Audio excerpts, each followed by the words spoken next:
तो इस पूरी प्रक्रिया को थोड़ा सा ना ध्यान से समझना ही पड़ेगा कि इतने जीवन के संघर्ष में सालों के बाद भी, है ना, इतने संघर्षों के बाद भी, इतने सालों के संघर्ष के बाद भी आज भी उतने ही विचलित होते हैं जितने कल होते थे। तो कहीं ना कहीं हमारी मेहनत में कमी है ना, कहीं ना कहीं अपने आप को समझने में कमी है। और ऐसा भी नहीं है कि पहले से संघर्ष कम हुए हैं। संघर्ष भी हर साल नए रूप ले लेकर आते हैं, और ऐसा रूप लेकर आते हैं कि लगता है इससे बड़ा संघर्ष कोई हो ही नहीं सकता। बिल्कुल लगता है इससे बड़ा कोई संघर्ष नहीं है। अगर हम अपने संघर्ष शेयर करें ना आपस में, तो भी हमें यही लगेगा कि मेरा सबसे बड़ा संघर्ष है, इसमें क्या हो गया। पर यह समझना है, संघर्ष संघर्ष ही होता है। वो तब तक संघर्ष रहेगा, चाहे वो नेल का टूटना हो, चाहे रिश्ते का टूटना हो। उतना ही बड़ा दुख होता है जितनी बड़ी नासमझी होती है। और जितनी ज्यादा समझदारी होती है, दुख या परेशानी उतनी ही तुच्छ होती चली जाती है। कल के अध्याय में हमने ये सीखा था ना कि अज्ञानता क्या है? आसुरी शक्तियां। और ज्ञान क्या है? दैवी शक्तियां। अगर हमें अपने अंदर के दैवीय गुण को पहचानना है, तो हमें ज्ञान की ओर जाना पड़ेगा। और अगर हमें नहीं पहचानना है, तो न चाहते हुए भी हमारे अंदर आसुरी शक्तियां आ जाएंगी। जैसे अज्ञान, जैसे अंधेरा, जैसे क्रोध करना, जैसे स्ट्रेस में रहना, परेशानी में रहना, अपने आप को। कई बार ऐसा होता है, मैं आपके सामने बोलने का उद्देश्य मेरा ये नहीं कि आप मेरे साथ वो शेयर करना ही छोड़ दो। समझना ध्यान से। कई बार जब मैं बोलता हूँ, तो आप ये मत सोचिएगा मैं पर्टिकुलर बोलते बोलते, क्योंकि जितनी भी चीजें हैं वो उसी इर्द गिर्द घूमती हैं। एक बार मैं अपने एक मित्र नहीं था, एक घटना, एक जगह मैं टीचर लगा, तो ट्यूशन पढ़ाते पढ़ाते मैं लेट हो गया। तो 4 किलोमीटर के लगभग सुनसान रास्ता था। उस सुनसान रास्ते पर मैं जा रहा था, तो मैंने वैसे ही भगवान से प्रार्थना की, भगवान कोई भेज दे। और उसके 10 या 15 सेकंड बाद, 10 सेकंड बाद ही एक शराबी झूमता हुआ मोटरसाइकिल लेके आ गया और आगे रोक भी ली। बोले, बैठ जा। मैं बैठ भी गया। जब उसने चलाई तब मुझे पता चला कि तो मैं तो ये भी झूम रहा है, मोटरसाइकिल भी झूम रही है और मुझे भी झुमा रहा है। फिर मैंने वही जो हमेशा मैं नियम अपनाता हूँ, चलो देखते हैं क्या होता है, बस निकल लेते हैं। इस चलो देखते हैं के चक्कर में पता नहीं क्या क्या देखना पड़ गया है। ठीक है, अच्छा है सब। वहां पहुंचा तो मैंने सोचा कहीं रास्ते में जगह मिले, ये मुझे उतार दे तो मैं उतर जाऊंगा। तो एक जगह प्रवचन चल रहा था रात के समय, जो हनुमान जी के बहुत भक्त हैं इस कनीना अटेली महेंद्रगढ़ के एरिया में।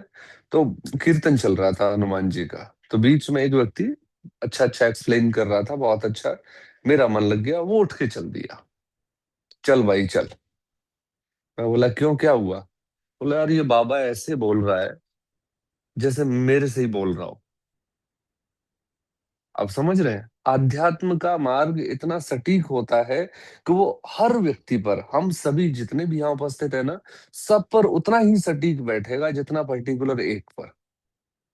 मैं सभी के लिए बोलूंगा, आपको पर्सनली लगेगा।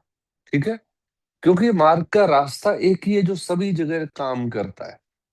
आपको लगेगा मुझे भी एक ही बात चिपका दी है ना। एक हमारे गुरुजी थे गुरुकुल में, बुखार आ गया तो वही काली गोलियां, पेट दर्द है वही काली गोलियां, चोट लग गई है घिस के काली गोलियां ऊपर लगा देते थे।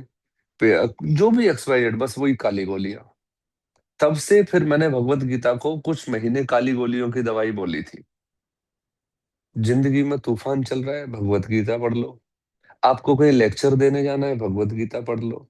आपको पेपर में लिख के आना है, हम संस्कृत के स्टूडेंट हैं तो संस्कृत में बहुत लिखना होता था, तो श्लोक याद कर लो, एक्सप्लेन करके लिख के आ जाना। तो मैंने काली गोली की दवाई बोला था इसे। ये सच्चाई है, आध्यात्म काली गोली की दवाई है। जहां चाहो जैसे चाहो सदुपयोग में ले आओ। और अगर आध्यात्म नहीं है तो सच में जीवन की हर परिस्थिति इतनी तीक्ष्ण और कठोर लगेगी कि जैसे बस अब इससे आगे कुछ नहीं है। पर उसके बाद ही दुनिया शुरू होती है। याद रखना, जो भी इस पल हमारे जीवन में इसलिए चल रहा है क्योंकि उसे उसी क्रम में होना है। न 1% दाएं, न 1% बाएं। मैं देखता हूं, मैंने बहुत सारी परिस्थितियों में अपने सामने ही अपने अपने जीवन के संघर्ष से नहीं जाना है। मैंने भगवत गीता को आप सभी के जीवन के साथ साथ 150 का स्टाफ मेरा स्कूल का, उसके जीवन को भी देखा है मैंने। मैंने अपने जीवन की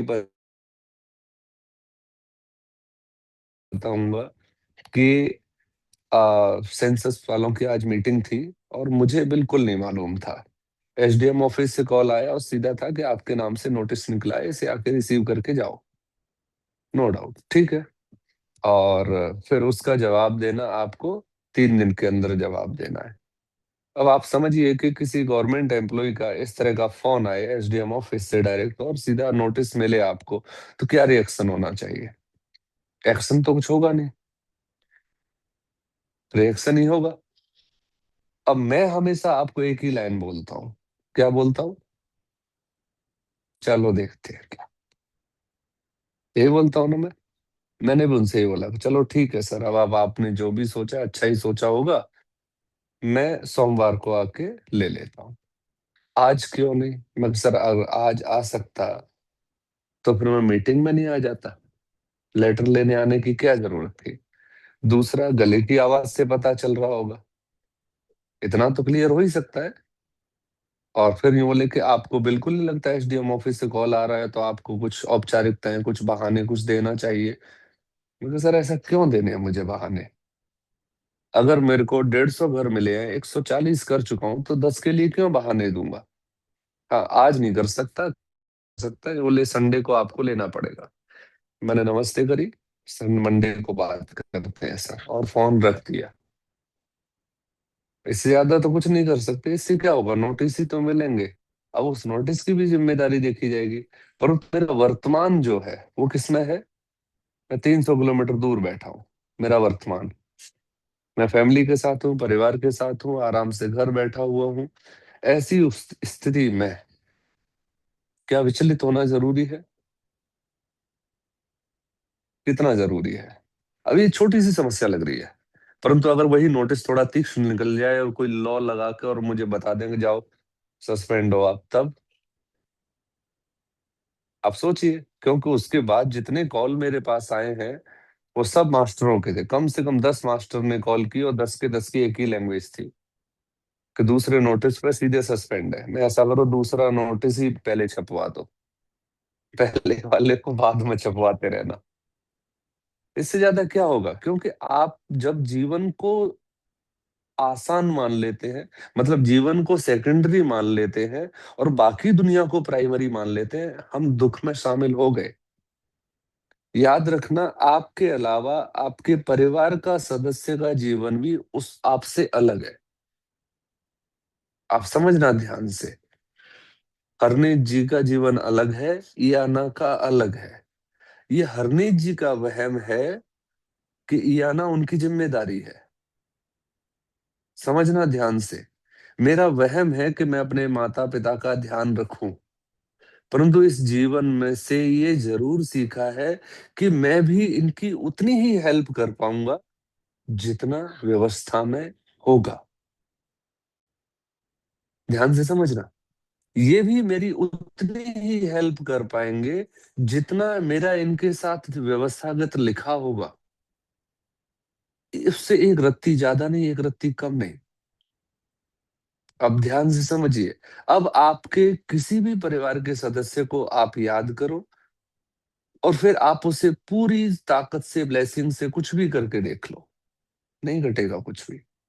सिर्फ हम अव्यवस्था तो बना सकते हैं, व्यवस्था तो पहले से ही बनी हुई है। हमारे जितने भी उठा-पटक होते हैं, गीता के अनुसार, अर्जुन जितने भी हाथ-पैर मार रहा है, उसके अनुसार ये इशारा है, वो सिर्फ अव्यवस्था पैदा कर रहा है। हम जितने भी अपने आप को सँभालने की कोशिश कर रहे हैं, हम अव्यवस्था पैदा कर रहे हैं। क्लियर है? एक बार जैसे ही सरेंडर करेंगे कि चलो देखते हैं, अभी कुछ भी नहीं बिगड़ा है। कुछ बातें दाएँ से बाएँ होती हैं, कुछ दाएँ बाएँ से दाएँ होती हैं।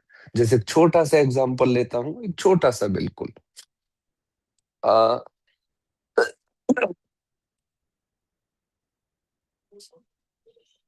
कई सारे एग्ज़ाम्पल माइंड में आए थे, एकदम से चुटकी के साथ गायब। एक छोटा-सा एग्ज़ाम्पल लेता हूँ, मेरे दादाजी के गुज़रने के बाद की क्षण है ये। सभी रुदन में है, सारे रुदन में है, ध्यान से समझिए। और मेरे दादाजी मेरे परिवार की धुरी थे, सबसे सेंटर पॉइंट थे। सभी उनके इर्द-गिर्द घूमते थे, मैं भी इर्द-गिर्द घूमता था, पर मैं थोड़ा नज़दीक घूमता था, है ना? सबसे नज़दीकी तारा मैं था अपने दादाजी के। तो जब वो चले गए, तो धुरी मैं बन गया।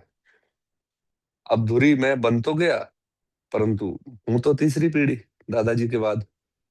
तो कुछ बड़ी पीढ़ियों ने मिलके अपनी व्यवस्थाओं को सँभालने की कोशिश की। उस व्यवस्था में एक चीज़ समझ में आई, ध्यान से समझना, कि यहाँ माता-पिता, रिश्ता कोई कुछ नहीं होता है। सिर्फ़ और सिर्फ़ अपने बारे में सभी सोचने वाले होते हैं। अब उससे उस दिन मुझे पता चला कि जीवन में किसी के कितने भी बड़े संघर्ष हों, ये सिर्फ़ मन के वहम होते हैं। किसी के 4 बच्चों के पिताजी गुज़रे थे, लगभग 9 बच्चों के दादाजी गुज़रे थे, कितना बड़ा रिश्ता है, समझिए।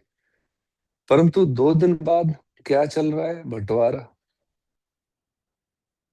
और वो भी धौंस वाला, वो भी ताकत वाला, वो भी ज़बरदस्ती वाला, और वो भी ऐसा कि जिसमें मैं बैठ के ये देख रहा हूँ कि इन चारों में से किसी के बस की कुछ नहीं है और सभी एक-दूसरे को बर्बाद करना चाहते हैं। जब 2 दिन पूरा व्यवधान चला, फिर मैंने खड़े होके एक दिन बोला कि मैं कहा चलो तुम्हारा नौटंकी हो गई हो, तो इन विचारों को आराम दे के जो जनरल ज़िम्मेदारियाँ हैं वो पूरी कर लेते हैं। नहीं है, सब व्यवधान ऐसे ही चलता रहा, आज भी चल रहा है, हुआ कुछ भी नहीं है। घटनाएँ उस दिन भी उतनी ही ताज़ी थी, आज भी उतनी ही ताज़ी हैं। तो मनुष्य ने अपने जीवन को इतना कठिन बना लिया है, न चाहते हुए भी जो घटनाएँ नहीं घट रही हैं, हम उनको घटाने में लगे हुए हैं। इन चारों भाइयों को एक प्रकार से शक था कि एक-दूसरे की जगह ये एक-दूसरे से ले लेंगे। आज तक किसी ने किसी की ली नहीं है, किसी से किसी की बटी नहीं है और किसी से कुछ हुआ भी नहीं है। परंतु मस्तिष्क इनके सबके खराब पड़े हैं, दिमाग। सब एक-दूसरे से डरे हुए हैं। ऐसे ही हमारे जीवन में जो करंट में सिचुएशन चल रही है ना, उसने हमारा कोई नुकसान नहीं पहुँचाया, जितना हमने उस सिचुएशन को लाद कर पहुँचा दिया। बिल्कुल नुकसान नहीं पहुँचाया, कुछ दिन बीत रहे हैं, बस। आप समझना ध्यान से। जानवी जी, आप भी सभी, है ना? जो भी करंट में सिचुएशन चल रही है, वो सिचुएशन तो बिल्कुल स्लो चल रही है, पर हमारे माइंड में वो 1000 गुना तेज चल रही है। इसलिए वो सिचुएशन नुकसान नहीं पहुँचा रही। हमारे अंदर जो एनर्जी ज़्यादा वो हो रही है ना खर्च, वो हमें नुकसान पहुँचा रही है। एक बार जैसे ही हम परिस्थिति से डिटैच होंगे, हमें उसके साथ तारतम्य बनाना आ जाएगा। या तो हम परिस्थिति से हैं, या परिस्थिति से बचने की इग्नोर कर रहे हैं। ये दोनों ही चीज़ें घातक हैं। आपको बस उतना ही करना है जितना हमारे हिस्से है। हमारे हिस्से क्या है? अपने आप को समझाना, बस। याद रखना, किसी को समझाने और को मत बैठ जाना। किसको समझाना हमारे बस में है? अपने आप को। जैसे ही आपने अपने आप को समझाया और आप अपने आप में वापस लौट के आए, आप उसी एनर्जी में होंगे और वो एनर्जी ही फिर दूसरे वाले को समझा सकती है। हम किसी को नहीं समझा सकते। मैं आज तक अपने भाई को, बहन को, माता को, पिता को, किसी को नहीं समझाता। अगर मेरे घर में 5 दिशाएं में 5 लोग जा रहे हैं ना, तो मैं उनको ये और बोलता हूँ कि मेरी जरूरत पड़े तो पांचों बता देना मुझे। मैं उनकी दौड़ का शागिर्द बन जाता हूँ। मैं चाहता हूं कि वो गलत दिशाओं में दौड़ें, ताकि वो सही दिशा का चयन कर पाए। तो हमारे परिवार में जिनसे भी गलतियां हुई हैं, उनकी गलतियों का एक ही कारण है कि वो बड़ी गलती से बच सके। ठीक है। आज हमारे बच्चों के या हमारे या मेरे परिवार के सदस्यों के जीवन में जो भी घटनाएं घट रही हैं, मेरे हिसाब से कुलदीप बहुत अच्छा कर सकता है। मेरे हिसाब से, ध्यान से समझना, है ना, मेरे हिसाब से। पर उसके हिसाब से वो बहुत अच्छा कर रहा है, जो मेरे हिसाब से बिल्कुल जीरो है। तो कई बार मेरे परिवार के सदस्य कहते हैं कि तू संभाल, नहीं, किस लिए? आप समझिए ध्यान से। वो उसकी जर्नी है, जब तक वो पूरी तरह से अपने पैरों पर खड़ा नहीं होगा, उसे एहसास ही नहीं होगा कि वो और क्या कर सकता है। ऐसे ही अगर हमारे बच्चे अपने जीवन में कुछ उठा-पटक कर रहे हैं, तो बस हमें इस तरह से खड़े होना है कि वो गिरे नहीं, है ना? जैसे छोटा बच्चा चलना सीखता है, तो गिरता है, डेफिनेटली गिरेगा। और आप उसके इतने दूर हाथ लगाओ कि उसे एहसास भी नहीं हो किसी ने पकड़ रखा है, और आप उसके साथ भी हो। पर खुला छोड़ना पड़ेगा। मेल फीमेल इसमें कोई मायने नहीं रखता। मायने रखता है तो सिर्फ हमारी गति, हमारी मति, हमारी लति, मतलब हमारी चाल, हमारी स्पीड और हमारा दिमाग। तो अब आप सोच के देखिए, जो होता है अच्छे के लिए होता है, 1000 बार सुना है ना हमने। तो अब हमारे जीवन में कोई घटना घट रही है, तो ये सीखने की है कि देखते हैं इसमें क्या अच्छा होता है। ठीक है। बिल्कुल गहराई से, ईमानदारी के साथ, भगवान पर भरोसा रख के सिर्फ इस गति में चलो, देखते हैं क्या होता है। ठीक है। और डेफिनेटली देखना, इतना शानदार आउटपुट निकल के आएगा कि आपको लगेगा कि वो नहीं होता पल, तो ये भी पल नहीं होता। और मैं आपसे प्रॉमिस करके कह रहा हूं कि मैं ऐसे पलों से अपने छोटे से जीवन में कम से कम 10 बार निकला हूं। ऐसे ऐसे छोटे छोटे पॉइंट जो मुझे छोटे लग रहे हैं, आप सुनोगे तो आपको आश्चर्य होगा। मैंने अपने परिवार को ही कम से कम 3 से 4 बार खोया है। खोया है तो खो गया, तो खो गया। वेट किया कि लौट के आएंगे, तब साथ चलेंगे। विरोध किसी का नहीं किया। दादाजी थे, दादाजी रूठ गए, कोई बात नहीं। दादी रूठी, कोई बात नहीं। जिस परिवार को अपना माना, उसी परिवार ने ये इल्जाम दे दिए इतने सारे कि मेरी समझ में नहीं आया कि ये भी हो सकता है क्या दुनिया में। जो हो ही नहीं सकता वो चीजें भी घटी। तब यही कहता था, 1-2 बार तो मैंने भगवान से बोला कि मुझे ही क्यों ढूंढ लेता है तू? इतनी जनसंख्या है, 900 करोड़, उसमें से तू मुझे ही ढूंढ लेता है हर बार। और हर बार एक नया डंडा पीठ पे छाप देता है। समझ में नहीं आता क्या चाहता है। फिर उसके बाद प्रार्थना बदली। पहले शिकायत थी, फिर प्रार्थना थी कि इस बार निकालेगा तू, इस बार निकाल दे, अगली बार मैं खुद बच जाऊंगा। फिर जाके फंस जाता। अब ये समझ में आ गया कि तू ही डालता है, तू ही निकालता है। अब झंझट नहीं लेता मैं। अब कई दोस्त सुनते भी हैं, कई दोस्त देखते भी हैं। तो एक समय था, सब कुछ आ गया हाथ में। एक समय था कुछ भी नहीं था। 2011 में कुछ भी नहीं था। 2012 में एक छोटी सी जॉब आ गई, 6 महीने बाद वो भी चली गई। मैं एक सिचुएशन बता रहा हूँ। 15 में सिस्टर की शादी हुई, मेरे पास 100 रुपए भी कमाने की जॉब नहीं थी। मैंने भगवान से बोला, इतना तो बढ़ा दे, बड़ा भाई हूँ, कि थोड़ा सा पैसा लगा सकूं, पिता की सपोर्ट कर सकूं। कुछ भी नहीं। जैसे आपके दिन रात को गुजरते हैं ना, दिन की तरह रात, मेरे भी 2-3 रात गुजरी। फिर मैंने कहा, तो फिर तेरा पढ़े लिखे का क्या फायदा हुआ? गुजरते देखते हैं क्या होता है। अब सच बात है, जॉब तो मिली नहीं। और जैन, छोटी छोटी बातें शेयर कर रहा हूं मैं, घटनाएं, और आप इनसे रिलेट कर पाओगे। जनवरी 15 में शादी थी इसकी। बस पिताजी का दिसंबर 14 में कॉल आया, देख ले कुछ हो जाए तो।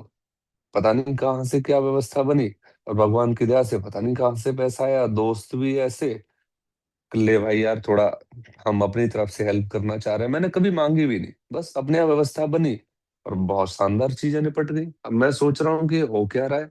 मैं कुछ और मांग रहा था, ध्यान से समझना। मैं जॉब मांगता तो शायद साल भर में उतना पैसा इकट्ठा हो पाता जितना वो 6 दिन में इकट्ठा हुआ। दिया 6 महीने में गया, इकट्ठा साल लगती। तो उसकी अपनी व्यवस्था है, अपनी क्रियाएं हैं कि आपको किस तरह से जीवन देना चाहता है वो। जॉब लगी 16 में, मेरी सेंटर भी था। एक हल्की सी छोटी सी गलती हुई, जॉब चली गई, सेंटर चला गया, बिल्कुल खाली बैठा हूँ। रही सही, जो सोसाइटी वाली कहा सुनी थी वो भी चली गई। अब ऐसी सिचुएशन में जब आपसे सब कुछ जा चुका है, आप समझिएगा, आप खाली बैठे हो। आप ध्यान से समझना, आप बिल्कुल खाली बैठे हो, और उसके बाद फिर दोबारा जब आप खड़े होते हो, तब यही लगता है कि इससे बड़ा कोई दुख नहीं हो सकता। पर नहीं, उसके बावजूद भी सिर्फ वही घटनाएं शुरू होती हैं कि देखते हैं इसमें क्या छिपा हुआ है। उसके बाद फिर कोई टेंशन नहीं। तो धीरे धीरे आपको ये देखना सीखना पड़ेगा कि इसमें छिपा हुआ क्या है। हम हमेशा अपने बनाए डर में मारे जाते हैं। बाहर की परिस्थिति कभी आपको नहीं डराती, बाहर की परिस्थिति आपके लिए है, कभी आपके खिलाफ नहीं है, कभी भी। हम हमेशा अपनी परिस्थितियों में उलझ के गिर जाते हैं। याद रखना, आप कभी भी गिरोगे, अपने ही फीते को बांध के गिरोगे। देख लेना, कभी जूते का फीता खुले तो दूसरे पैर के नीचे, अपने ही पैर के नीचे आता है, दूसरे के पैर के नीचे नहीं आता। आप देखो, कभी भी टकराओगे तो आप अपने ही बेड से टकराओगे जिस पर आप हमेशा सोते हो। आप देखो कि कभी भी चोट खाओगे तो अपनी ही उन्हीं आदतों से चोट खाओगे जो रोज करने वाले हैं। आपकी जीभ अपने ही दांतों से कटती है। आपका ब्रश किसी दिन अपने ही हाथों से तेज लग जाता है। अपनी ही उंगलियां हमेशा अपनी आंख को दुखाती हैं। कोई भी एग्जाम्पल उठा लो, आपको आपके पूरे घर में इतनी चोट नहीं लगी होंगी जितनी आपकी अपने कमरे में लगी होंगी। उठाओ, कुछ भी उठा लो। एक भी घटना हमारे जीवन में वो नहीं है जो दूसरे के कारण है। सारी घटनाएं सिर्फ अपने कारण है। तो बस मैं एक बार आपसे सभी से यही निवेदन करना चाहूंगा कि सबसे पहले अपने ऊपर इतना फोकस कर दो, इतना फोकस कर दो कि आपकी बॉडी ऑटो फोकस में चली जाए। आप रोना भी चाहो ना, तो अंदर से कोई गुदगुदी करने लगे कि क्या जरूरत है। आप दुखी होना चाहो ना, तो अंदर से निकल के आए कि कोई बात नहीं, इनकी भी अपने जीवन है। तो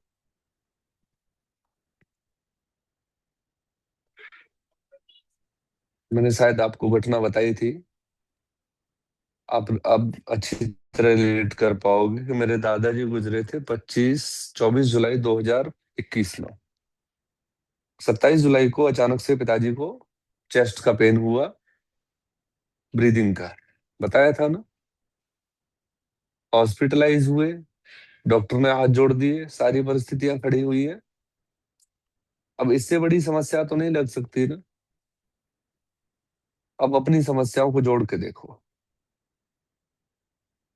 तब भी आपको अपनी समस्याएं बड़ी लगेंगी, क्योंकि ये स्वभाव है ना।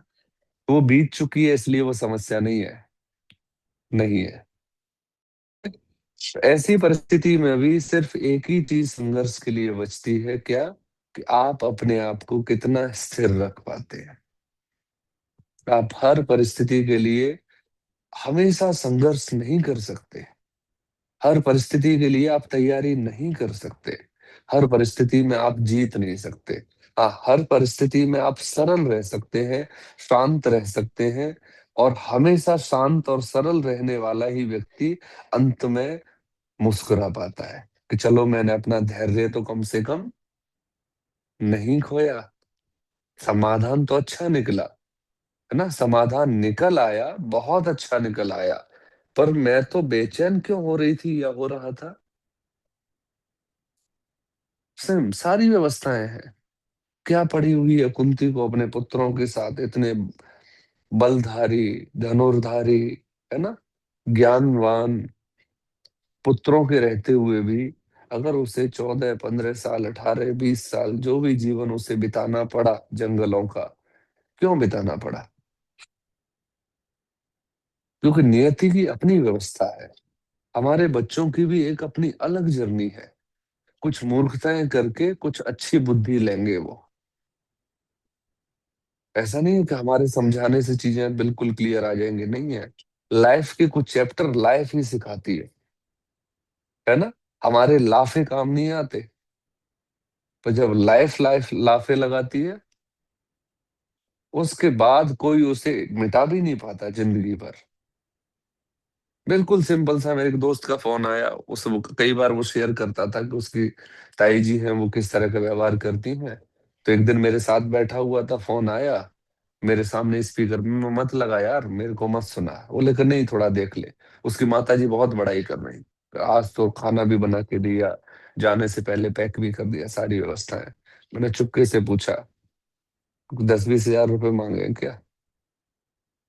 नहीं, जिसका नेचर तूने बताया वही तेरे परिवार के खिलाफ था, उसका अचानक से बदला, कोई रीजन तो होगा, है ना। तो बाद में उसने 4 दिन बाद बताया उनको 1.5 2 लाख रुपए की जरूरत है। हाँ, बस तो किसी का भी नेचर, उन्होंने दे भी दिए, आज वो फंसे हुए हैं। आप समझिए। अब वो हमेशा याद रखेगा कि किसी का भी नेचर कभी बदल नहीं सकता। बदल सकता है? मैंने चाहे कितना ही समझाया, मैं मना नहीं कर रहा था देने से, मैं तो बस ये चाह रहा था कि ये मान कर दे, जान कर दे। पर अब वो हमेशा सीख गया ना, हमेशा के लिए।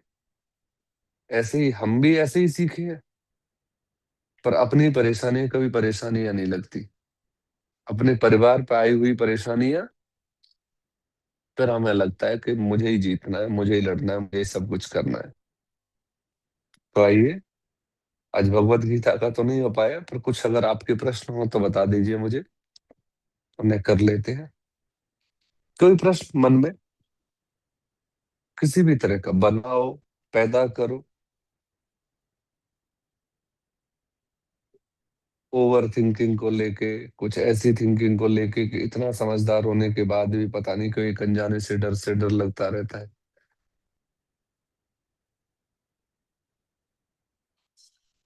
विचारों को नहीं रोक पाते हम, है ना। हाँ जी। पिंकी जी कुछ कहना है?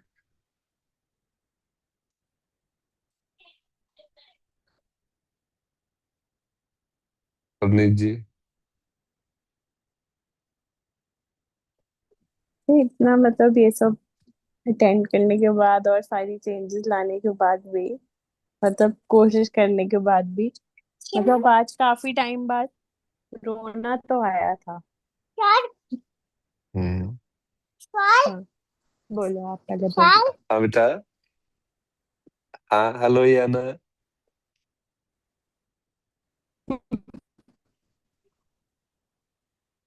मेरा थोड़ा नेटवर्क कमजोर है। जब ज्योति ज्योति ज्योति आती है, ज्योति जब चुप रहो सर, क्या 2 मिनट। नहीं मतलब बट लेकिन ये था कि हाँ बहुत टाइम बाद ऐसे मतलब रोना आया था, बट और लेकिन ये भी था, वो भी होश में था। ऐसे नहीं कि बस। हाँ, ऑब्वियसली शरीर को नीड, बॉडी को नीड लग रही होगी रोने की। हाँ होता है कई बार, उसको भी आपको डिफाइन करना पड़ेगा कि ये रोना अंदर से फूट रहा है कि वैसी होश में है और आंखें रोई चली जा रही है। होता है कई बार। हाँ। मन का एक अपनी आवाज सुन लूं थोड़ी रोने की ना, होती है।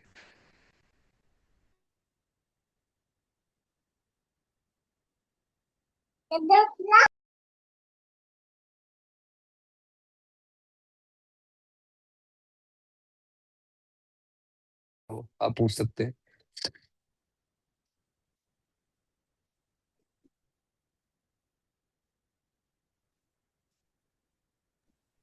So sometimes when you are doing some work and when you are doing, your intentions are very clear. They are not bad for anybody. But the other person for whom you're doing the work, he perceives that the intentions are not good, like she's not done it with a good intention. So, but that is the wrong way of thinking. No? So, like, my intentions were not to hurt anybody, but it is like आपके other person हाँ perceived तो it पर wrong. अब देखो ध्यान से, same यही है। So, and a very close person from the family, like it is like, sir, within the family, like, sir, great respect, elder to me, and we have a difference about round about, you say, 12 years. But so with great respect, I did whatever the person had asked me to do, but perceived एक it in a एक very कहानी wrong. एक कहानी सुनाता हूँ आपको। एक simple सी कहानी सुनाता हूँ। थोड़ा सा नेटवर्क आ रहा होगा, आवाज आ रही है ना? एक बार थम्स अप कर दो। Yes, sir. एक कहानी सुनाई थी, एक कहानी दूसरे ग्रंथों में से ली थी। तो कोई पार्सियन कहानी थी कि एक बार एक चिड़िया थी, है ना? वो इतने बहुत गर्मी पड़ रही थी, तो हवा में उड़ते उड़ते वो बेहोश हो गई। ठीक है, बेहोश हो गई, जमीन पर आके गिर गई। जब उस जगह से कोई हाथियों का झुंड जा रहा था, और या गाय या भैंस कह लीजिए, और रात का समय था, और ठंड में वो जमने लगी। सो दिन में बिना पानी के बेहोश होके गिरी थी। रात को बहुत ठंड हुई। अचानक से गाय का झुंड गुजरा और किसी गाय ने उसके ऊपर गोबर कर दिया। अब उसे हीट मिली। अब ये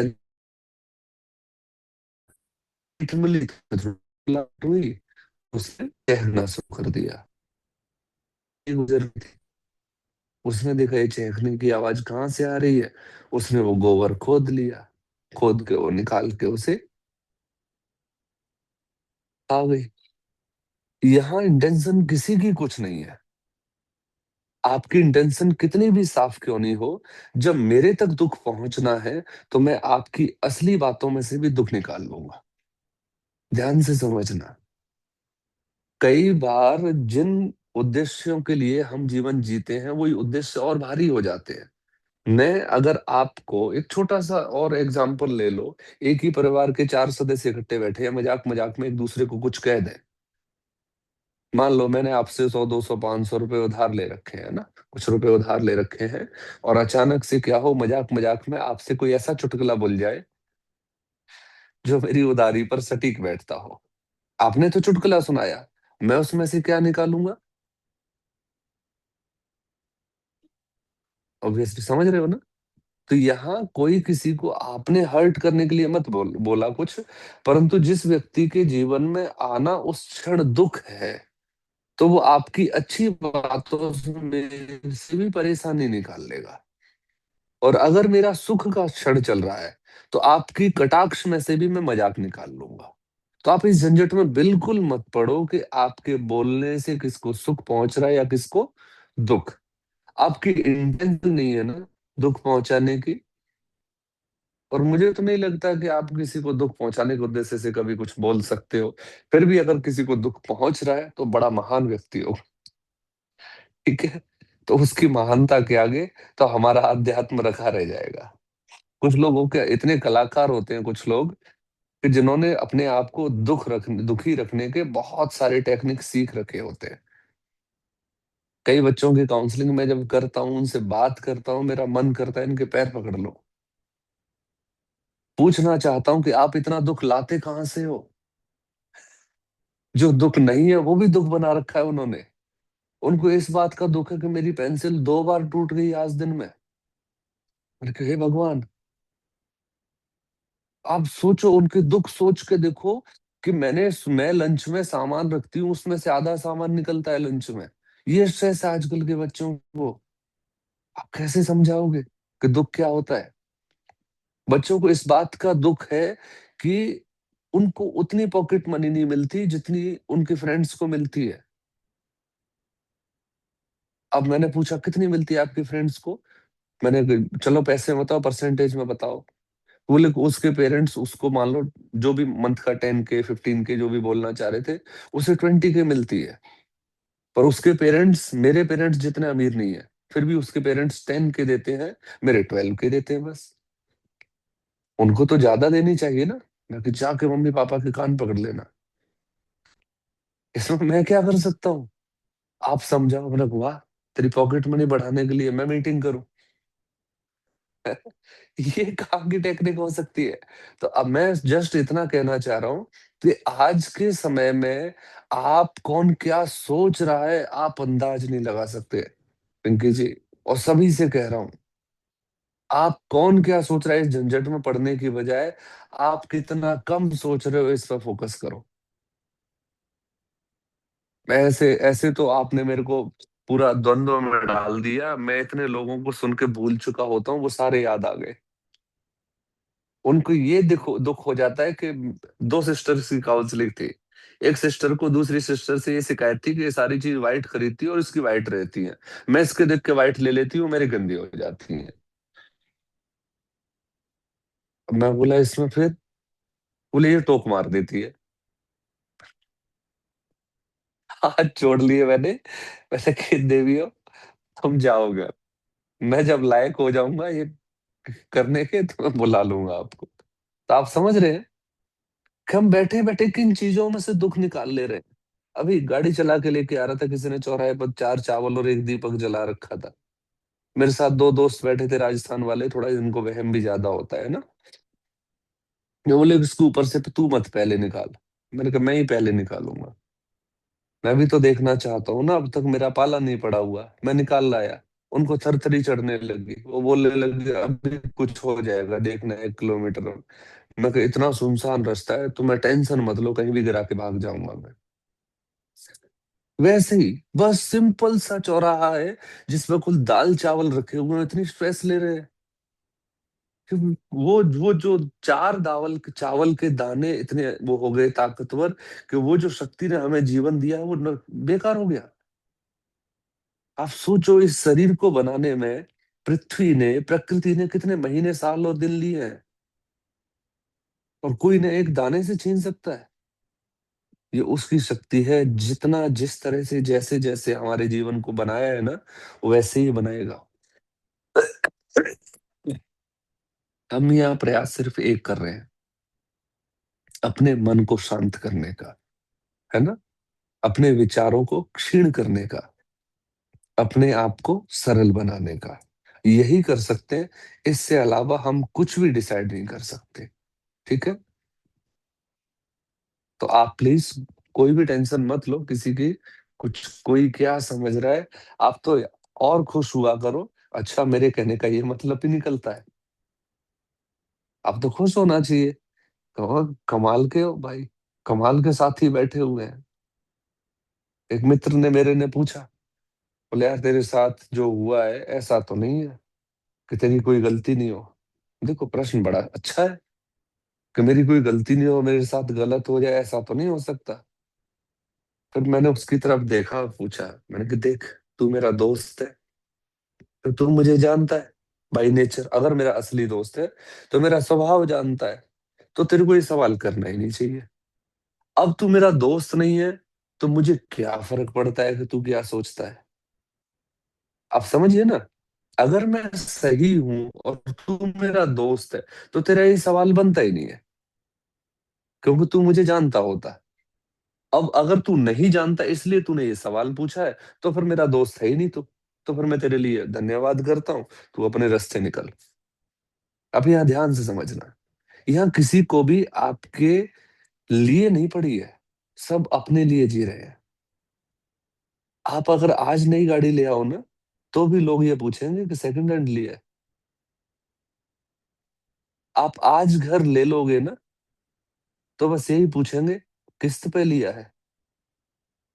आप कितना ही बड़ा घर ले लो, कितना ही सामर्थ्यवान हो, आप अगर कोई चीज ले भी आएंगे ना, तो आपने चाहे कितनी भी ओरिजिनल खरीदी हो, पर अंदाज और यही लगाया जाएगा कौन सी मार्केट से खरीदी है। यहाँ किसी को भी आप क्या सोचते हो ये नहीं पड़ी है, आपको किस तरह से दूसरी तरह में लाया जाए ये पड़ी है। और वो सक्सेसफुल हो रहे हैं, आप फेल हो रहे हो। क्यों फेल हो रहे हो? क्योंकि वो जो आपके दिमाग में डालना चाह रहे थे वो डाल गए। ठीक है? अब नहीं डालने देना है। ठीक है जानवी जी, ना सोसाइटी का कोई प्रेशर अपने दिमाग में जाने दो, पर्टिकुलर किसी व्यक्ति का भी नहीं। आपको सिर्फ आप क्या समझे हो उसी पर फोकस करो। ठीक है पिंकी जी, आपसे कोई अपने आप देखो आपकी बातों में से दुख निकाल ले रहा है तो ये उसकी कला है, उसे एंजॉय करने दो। अब मैं आपकी बातों में से दुख निकाल लूं तो इसमें आपकी गलती है मेरी गलती है? सूरज किसी सबके लिए निकला है। अब इंडिया वाले चीख रहे हैं चिल्ला रहे हैं, तो इसके अलावा जिनको चाहिए सूरज क्या उनके लिए नहीं निकले? आप समझ के देखिए। एक किसान के दो बेटियां थी, एक कुमार के यहाँ शादी हो गई, एक किसान के यहाँ शादी हो गई। अचानक से बरसात का समय आया, कुमार वाली लड़की के पास ऑर्डर आ गया, बोले 1,000 घड़े चाहिए राजा के यहाँ से। वो पूरी दिन रात तपस्या करने बैठ गई, भगवान बारिश मत करना। और किसान की बेटी है, वो भगवान से प्रार्थना कर रही है कि लास्ट फसल है, एक पानी और लग जाएगा तो फसल अच्छी हो जाएगी। बारिश दोनों ही चार बार, दोनों की सेंटर पॉइंट क्या है? बारिश। एक चाहती है बारिश नहीं हो, एक चाहती है बारिश हो। अब क्या करे भगवान? अब बताइए। अब ऐसा तो कर नहीं सकता एक ही गांव के दूसरे कोने पे बारिश कर दे, इस कोने पर नहीं करे। होता होगा महीनों सालों में, ऐसा कोई संयोग बैठ जाए तो बैठ जाए। तो यहाँ हमारी बात से मतलब है, और वो किसी न किसी को तो चुभेगी। ठीक है, आप बस शांति से अपने आप को व्यवहार करते चलो, मुस्कुराते चलो, यही काफी है। ठीक है, कोई हमें किसी की बात बुरी लग जाएगी कभी कभी, तो वहां हमारा भी दुख है, बैठे बैठाए परेशानी ले लेंगे। मेरे साथ भी बहुत सारे दोस्त हैं, बड़े बुजुर्ग, गांव में बैठता हूँ ना मैं, गांव वाले ये थोड़ी देखते हैं कि ये कौन सी बात सही है गलत है, बोल जाते हैं। मेरे कान तक भी पहुंचती है, मेरा तो कान यहीं से झाड़ देता है, बोले चल जाने दे। मैं जब दोस्तों के साथ बैठता हूँ, आप मानोगे नहीं, एक नियम लगा के बैठता हूँ, पेट तक बात नहीं जानी चाहिए कोई सी भी। और जब लगता है ना कि हाँ मेरे ऊपर हावी हो रहा है, मैं ऐबे सैदे करने लग जाता हूँ। फिर बोलते हैं कि तू तो यार सुनता ही नहीं है। मैं कहा वही सुनूंगा जो मैं सुनना चाहता हूँ बस। तुम तो घुमा फिरा के फंसाना चाहते हो। कुछ नहीं है तो दारू पे जाओ, पर चढ़ाना चाहेंगे। मैं दूर से हाथ जोड़ता हूँ। कुछ नहीं है तो मस्ती करना चाहेंगे। कुछ नहीं है तो उल्टी सीधी बात है। तो ये आपके ऊपर डिपेंड करता है कि आप किस जगह इंटरेस्ट ले रहे हो। चलिए आज इतना ही रखते हैं, पर प्लीज अपना अपना त्राटक जरूर कर लीजिएगा। ठीक है, करेंगे। आप प्लीज बैठ के अपना अपना त्राटक स्टार्ट कीजिए, तभी मैं फिर लीव करूंगा।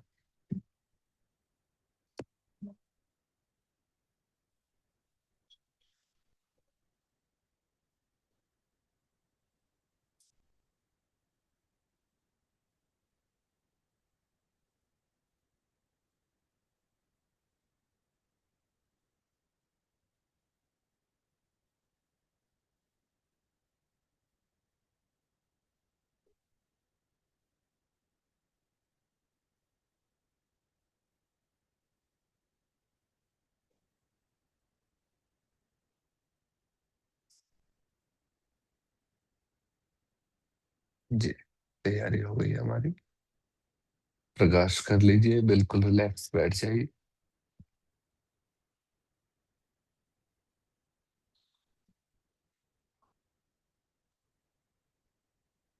बिल्कुल रिलैक्स, चेहरे को बिल्कुल रिलैक्स छोड़ दीजिए, शांत छोड़ दीजिए।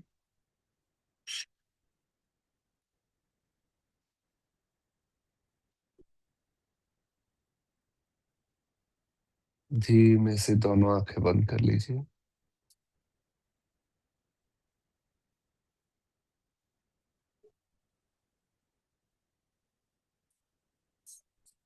सबसे पहले भगवान का धन्यवाद, थैंक यू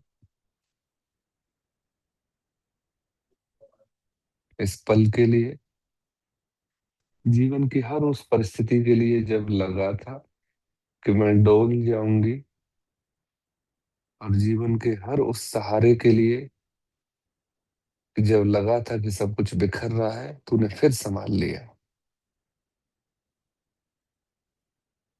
हर उस सहारे के लिए जब सब कुछ जीरो लग रहा था,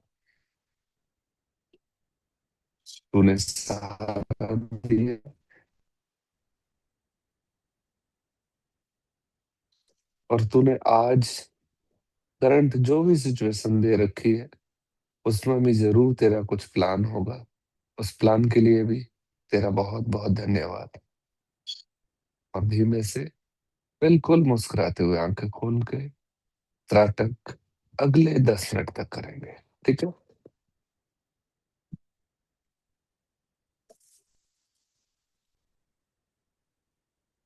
कंटिन्यू करते रहिए। तब तक मैं विदा ले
Thank you, sir.